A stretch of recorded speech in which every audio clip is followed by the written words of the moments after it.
Hello, grade 12. In today's lesson, we're going to be looking at chemical equilibrium. And without any further ado, let's just run quickly to the definitions.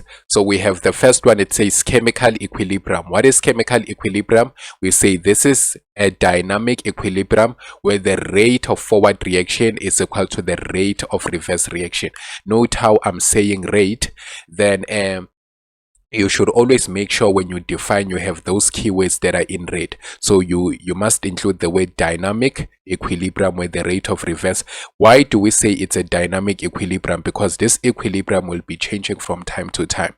When this equilibrium is disturbed, the system will reinstate a new equilibrium. So remember, dynamic means it's moving, right? So it is not just a stable equilibrium.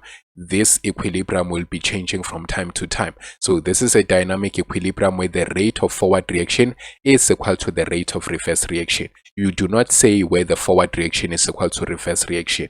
You must include the word rate, right? So by rate, we are saying the speed or the speed in which these reactions take place is the same, right? So not that they are equal, but the speed in which they occur. Then reversible reaction is a reaction where products can be converted back to reactants, right? So you put it like that. This is where products can be converted back to reactants. Then the Chandler's principle states that when an equilibrium is disturbed in a closed system, the system will reinstate a new equilibrium by favoring the reaction which will oppose the disturbance. So basically here we have an equilibrium. An equilibrium will be established, but then it will be disturbed either by increasing the concentration, the pressure, or increasing the temperature or decreasing the temperature of the system, right? So now when that equilibrium is disturbed, the system will want to reinstate a new equilibrium. It will want to find a new balance by doing what? By favoring the reaction which will oppose the disturbance that has been established. Then okay, what is closed system? This is a system that is isolated from its surroundings, and an open system is a system that continuously interacts with its environment. Okay, so now let's look at the factors affecting chemical equilibrium. So we'll be looking at these three specifically: concentration, pressure, and temperature. So an easy way to remember that is just to look at the first letters. You can see that they form CPT. Then CPT, you know, it stands for Cape Town, so you can just say CPT, then you remember concentration, pressure, temperature. Then let's look at concentration.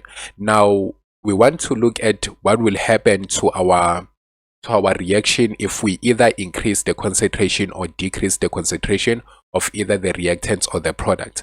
So now for that, let's look at a balanced equation. So this is a balanced chemical equation. We have the double arrow. This double arrow indicates that it is a reversible reaction. So this is where products can be turned back to reactants. Now to balance this, we need 3 here. Now this is to say that if we increase the concentration of either the reactants here, then we will favor the forward reaction. Now before we go further, let's understand what is a forward reaction and what is a reverse reaction. Basically, a forward reaction is a reaction that promotes the using up of reactants to form products. Right, so this is a reaction that promotes the using up of reactants to form product.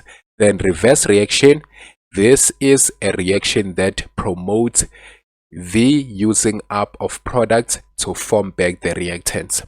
It promotes the using up of product to form back the reactants. So basically, when we say the forward reaction is favored, we are saying that more products will be formed. Right, and when we say reverse reaction will be favored, that means we are saying more reactants will now be formed. Right, so I think we are good with that.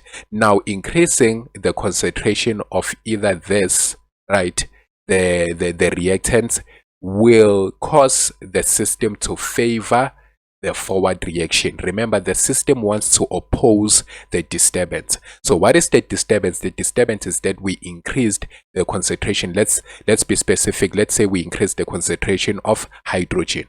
The disturbance is that we increased the concentration of hydrogen. Now the system wants to oppose that by favoring what? the reaction that will promote the using up of what we have increased. So we have increased the reactant. Now we favor the forward reaction because the forward reaction promotes the using up of reactants to form the product. So at the end of the day, when the new equilibrium is established, then we will find that the concentration of the product will now be greater than the concentration of what? Of the reactants. Right. So what if our tables 10, now we increase the concentration of product? If we now increase the concentration of ammonia here, then that means the system will want to oppose that by favoring the reaction that will use up this ammonia. So now the reaction that will use up this ammonia is now the reverse reaction. Reverse reaction promotes the using up of product to form back the reactants. So now in this case, we will favor the reverse reaction. Then when the new equilibrium is established, we will now have more reactants, right? We will now have more reactants. The concentration of the reactants will be greater than the concentration of the product. So I hope all that makes sense. Then what if now we decrease the concentration? So we're decreasing the concentration.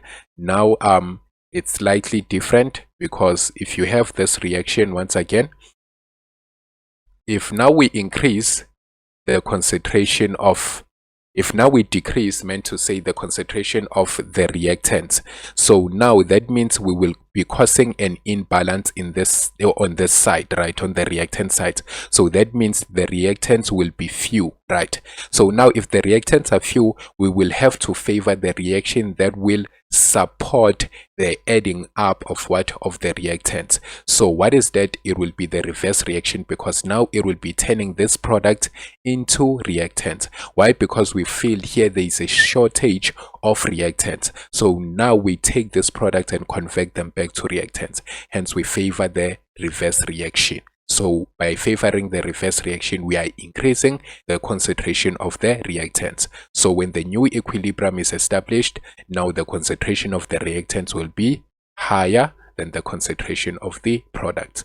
Okay, but if we decrease the concentration of the product, now the imbalance will be that we will have less product. So what must we do? We must favor the reaction that promotes the adding up of this product. Remember, we are opposing. So the disturbance is that we decreased the product. In order to oppose that, we have to favor the reaction that will increase the product, right? So now we favor the forward reaction, which will then increase the concentration of the ammonia. Right. So at the end of the when the new equilibrium is established, the concentration of the product will now be greater than the concentration of the reactants. Okay, now for visual purposes, I'd like to think of this as a balancing scale. So you can see here that if we are increasing the concentration of the reactants, then this arrow here is indicating that we'll be favoring the forward reaction.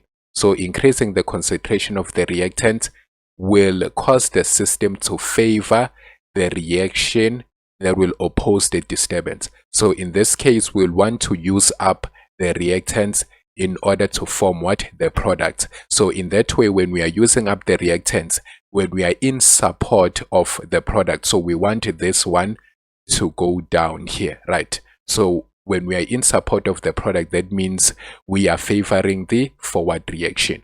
So this is just an easy way to think about it. Then increase in concentration of the product. In turn, if we increase the concentration of the product, we'll be favoring the reverse reaction, because now we'll want to use up the product so that we can form what? More reactants, right? So this will now promote the using up of product to form what? Reactants. And this is the reverse reaction, right? Because we are in support of forming what? The reactants. So hope this makes a clear illustration. Then okay, now let's get to a question that is related to this. Now you are given a balanced equation, hydrogen gas and iodine gas, to form HI. Then the concentration of H2 is increased at equilibrium. They say use Le Chatelain's principle to explain what will happen to the number of moles of HI, right? or hydrogen iodide. Then let's explain now. So this is how you explain. First point, you say increasing the concentration of hydrogen gas will favor the reaction that will use up the hydrogen gas. So increasing the concentration of this. Now what are we doing? We are increasing the concentration of the H2. Now we will favor, because the system will want to oppose the disturbance, that means it will cause us to favor the reaction that will use up the H2. Now we know what reaction will use up the H2 is the forward. So second point, we say the forward reaction will be favored. And if the forward reaction is favored, we know that the forward reaction promotes the making up of products. So that means the number of moles of hydrogen iodide will increase, right? So you have it like that. That's your explanation according to the Chatela's principle. Now let's get to pressure. So with pressure, we are only focused on gases. So pressure is for gases only. And then concentration, so the one that we just did on concentration is for gases. So for concentration, we are only looking at gases and aqueous reaction. Hope my aqueous is correct. Doesn't seem so. Then okay, pressure for gases only. Then this increasing pressure, now you have to understand the relationship between pressure and volume, because in most of the time they will just interchange this weight. So sometimes they will say pressure and volume. So you need to know that pressure is inversely proportional to what? To volume. So if they speak about an increase in pressure, then you know that's a decrease in volume. If they ever speak about a decrease in pressure, that's an increase in volume. So increasing pressure is the same as decreasing volume. So notice sometimes the question paper might say the volume has been decreased, so you need to relate it to pressure. Then increasing pressure or decreasing volume, we say an increase in pressure favors the side or reaction with less number of what? Of gas moles. That is to say the side with the smaller sum of gas coefficients. So we'll get to that in a few. So say maybe for example, let's use the reaction that we were given here. Okay, this one is not it, so let me write this one. So let's say we have N2 plus H2 to yield 2NH3, and then to balance we have 3 here. Okay, so now remember, these are all gases, right? These are all gases. Then the coefficient for this one, remember, this is, we said it favors the side with smaller sum of gas coefficients. The coefficient for this one is just 1. Then the coefficient for hydrogen gas, it's 3. So we have 1 plus 3. And then here the coefficient is just 2. So if you add this in the left-hand side, in the reactant side, we have 4. And then this one is just 2. Now we are saying an increase in pressure favors the side or reaction with less number of gas moles. That means in this reaction, if you were to increase the pressure, then which side or reaction will be favored? We will favor the forward reaction or the right hand side, because it actually has what? The less number of what? Gas coefficients. So we have 2 here, right? So 2 is smaller than 4.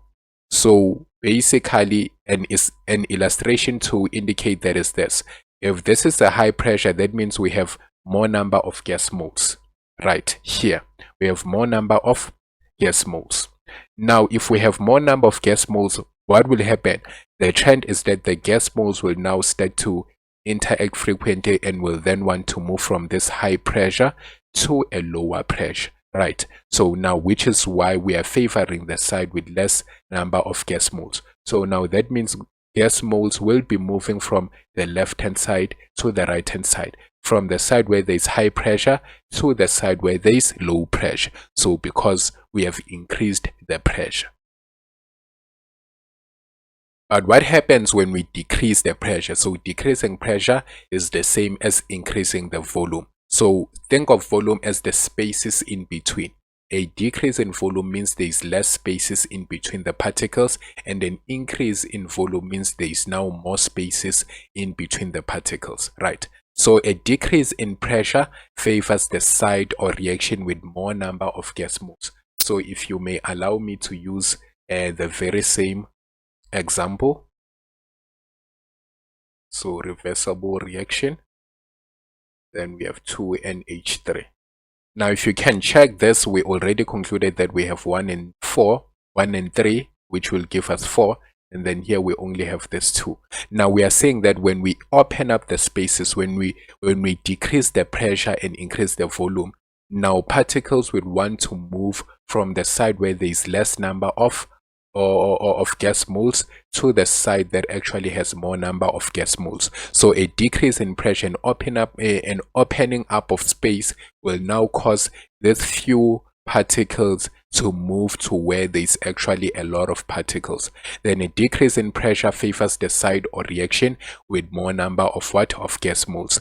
That is to say the side with a bigger sum of gas coefficients. So now that means we will favor the reverse reaction in this example, right? Because now we'll be moving from the product to the reactant side. So that is the reverse reaction. As you can see, now we are moving from low pressure to high pressure. So I hope this also makes a good illustration. Okay, so now let's look at an activity here. It says, explain using the Chandler's principle what will happen to the concentration of carbon monoxide if the volume is decreased.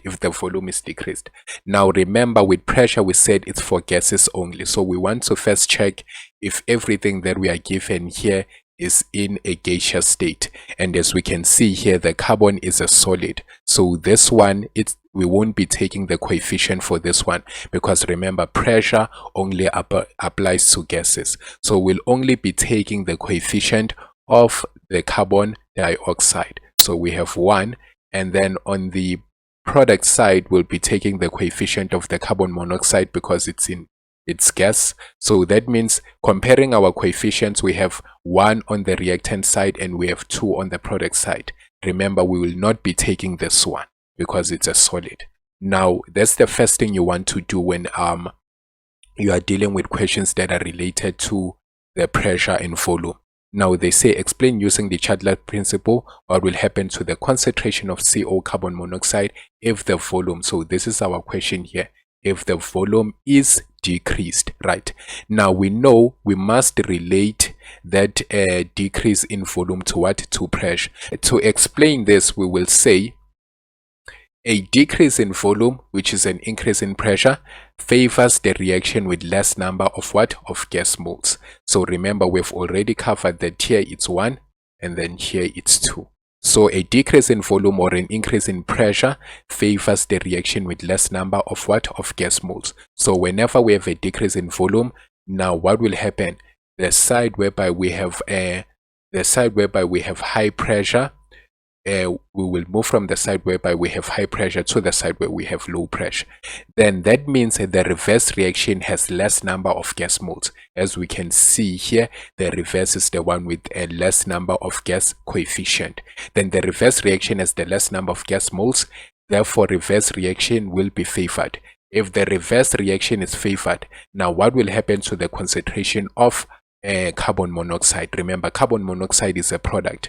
Now we are saying we are favoring the reverse reaction, and we know reverse reaction promotes the using up of products to form reactants. So that means the concentration of carbon monoxide will decrease, because actually by favoring the reverse reaction we will be using up the carbon monoxide. So the concentration of carbon monoxide will have to decrease, and that's how you explain according to the Chandler's principle. Okay, so now let's look at temperature. So when we get to temperature, we have to understand that we have 2 reactions, which is the endothermic reaction and exothermic reaction. Now what is endothermic reaction? This is a reaction that absorbs heat or energy, and then we see that by an enthalpy change that is greater than 0, or the heat of reaction is greater than 0 or is positive. Now we say here the energy of the product is greater than the energy of the reactants, or the heat of product greater than heat of reactants. Then which makes this enthalpy change a positive, because remember enthalpy change is equals to NH of product minus NH of reactants. So if NH of product is greater than NH of reactants, that means we will have a positive value for enthalpy change. Then another way to indicate that would be to say A plus B plus heat. Now note that the heat is on the reactant side. So when the heat is on the reactant side, it means that the heat is absorbed, right? And then we have C plus D here. Then this reaction, this endothermic reaction, is actually favored by an increase in temperature. Why is it favored by an increase in temperature? Because it actually absorbs the heat or energy. Remember, temperature is heat or energy, right? Then exothermic, this is a reaction that actually releases the heat or energy. Now you will see this one by an enthalpy change that is less than 0, meaning it's negative. Then the NH of the product is less than the energy of the reactant, which makes our enthalpy 0. Remember, NH of product minus NH of reactants. If the reactants are greater than the NH of the product, that means our resulting answer will be a negative. And then another way to indicate this is to have a reaction A plus B. So we have A plus B here, and then we can see that the heat here is on the right hand side, right? So the heat is indicated on the right hand side to show that the energy is released or the heat is released. Then this one is favored by a decrease in temperature. So this one is favored by decrease in temperature because it is actually releasing the energy. So it doesn't want that much heat. So remember, most of our exothermic reaction are spontaneous. So that means, that is to say, they do not need additional heat. So this one will always favor that the heat or energy should be decreased. But with an endothermic, remember, this ones, most of them are non-spontaneous, so they will always require additional heat. In conclusion, we can say that temperature, an increase in temperature actually favors the endothermic reaction because the endothermic reaction absorbs the heat or energy. Then a decrease in temperature actually favors the exothermic reaction because the exothermic reaction releases the heat or energy. It is spontaneous, it doesn't need as much heat. Okay, so now let's look at an activity that is based on temperature. So the temperature of the system is decreased at equilibrium. Use Le-Chatelier's principle to explain what will happen to the concentration of SO3. So we are given this, right? SO2 and then O2 and SO3, and then we can see that it is balanced, right? So they will always give you a balanced equation. No need to worry about balancing your equation there. So okay, now the first thing that you want to check when you are working with a question that is related to temperature is if you are given the enthalpy change here. So you will always have those indicators. You must look for these indicators here, whether you are given the enthalpy change, you are given that product, NH of product is greater than the reactants, or maybe they rotate in this way, right? So you want to check. Most of the time they will work around this two here. It's either they will indicate it like this or they will indicate it like that, or maybe they just give your value as a positive or negative, just like they did in this question. So okay, we can see that our enthalpy change here is negative. So another way they could have indicated this is to say delta H is less than 0. So in this one they just decided to give you the value, right? So it's negative 197. So now from this we know that this is exothermic because exothermic, we said the enthalpy change is what? Is negative. Now what did they do? They decreased the what? The temperature of the system, right? If they decrease the temperature of the system, we understand that a decrease in temperature actually favors the exothermic reaction. So now also you want to understand this. When you are given this speaks to the forward reaction. So we have both the forward and the reverse reaction here because this is a reversible reaction. But your forward reaction is indicated is the one that takes this information, or is the one that is indicated by this enthalpy change. So the forward reaction is exothermic. meaning the reverse reaction is endothermic, right? So that's just that. Forward reaction is exothermic and reverse reaction is endothermic. Now we will say a decrease in temperature favors the exothermic reaction, right? So that's the first point. Before anything else, before we speak of which one is favored, we need to state the fact that a decrease, according to Le Chatelain principle, a decrease in temperature favors the exothermic reaction. Then that means the forward reaction is what? So we know the forward reaction is exothermic. This is also another fact. So the forward reaction is exothermic based on what? Based on the enthalpy change. So forward reaction is exothermic. Then the forward reaction will be favored. Why? Because there's been a decrease in temperature, and actually decrease in temperature favors the exothermic reaction, which your exothermic reaction happens to be a forward reaction. So forward reaction will be favored. Then if the forward reaction is favored, that means the rate of reaction increases and the concentration of SO3 increases. Remember, why do we say the rate of reaction increases? If we go back to rate of reactions, we know that if we have a higher concentration of products, that means our reaction rate will increase, right? So the greater the concentration of the product, the greater the reaction rate. So the rate of reaction increases and the concentration of SO3 also increases as well. Then, okay, the temperature of the system is increased. Now we can see the first thing we want to look at, we have our balanced equation, and then check, we are given the enthalpy change is greater than 0, meaning it's positive. Now this is indicating to us that we have an endothermic reaction.